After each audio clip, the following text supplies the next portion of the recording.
So what kind of led to the discovery of Muft Internet basically?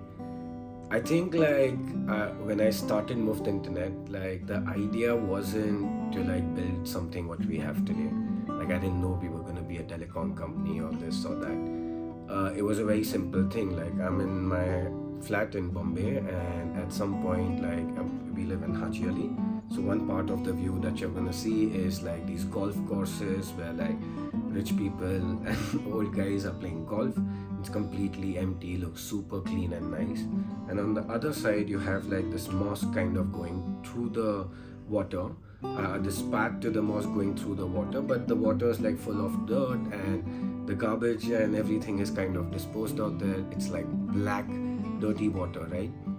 And you have your old people playing golf, but you also have the young children kind of playing and like diving inside that water and stuff, like stinking. Like no one in their right minds would send their children to kind of swim here. But these guys are like kids who grew up as like street beggars and stuff. They don't have education, they don't come from such families or access. But point is, and on this other side I can see like, I mean, I'm not gonna name who, but like some of the richest Indians, they have their building out there, right? And you're just like, wow, this entire one family lives in this like super tall building, and you have all of these guys like swimming in that mud path, like there's shit in that ocean and they're swimming in it. And it's like, wow, like we failed as a civilization. Like, I mean, if 75 years later or after independence, if I'm like looking at this divide, that wow, like the rich is so rich here, like I mean you would say like top 10 in the world kind of rich, and the poor is like basically swimming in shit. Like, and no, and when you think about the richest guy there, it's not like his children are gonna walk down the street and they're gonna have a good time and stuff. Like, no, they have heavy security, they're not gonna be able to go down. So like I remember when I was in Netherlands, right? Like I remember the Prime Minister of Netherlands basically cycling his way to Parliament. I was shocked. Like no security, nothing. But that's because like their population has been given the basics.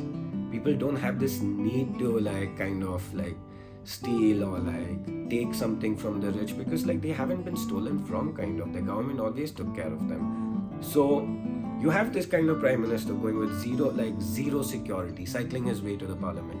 And meanwhile, here all the top 10 richest Indians, they will all have their private security. You'll have someone hired from the police also sitting there. There's guys with guns and stuff. Again, I'm not gonna name names, but if you're in Mumbai, you exactly know who I'm talking about.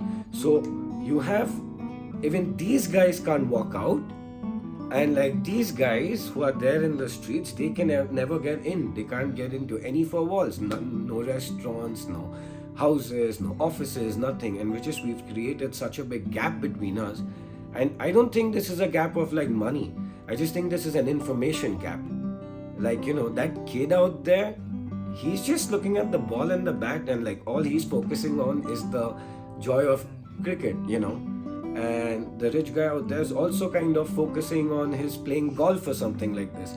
But when you like really zoom out and look at both these signs together, you're just like, how did we create a civilization where we can't feed, we can't educate, and we can't clothe every child even today? Like, what the hell? We're in 2023 now, right? And I mean, COVID's happened, everything's happened, everyone's online. We have like 2,000 euro phones, we have AI writing poetry and making art and stuff, and we haven't figured out how to basically clothe, feed, and shelter children. Like, and what? Like, these are like millions.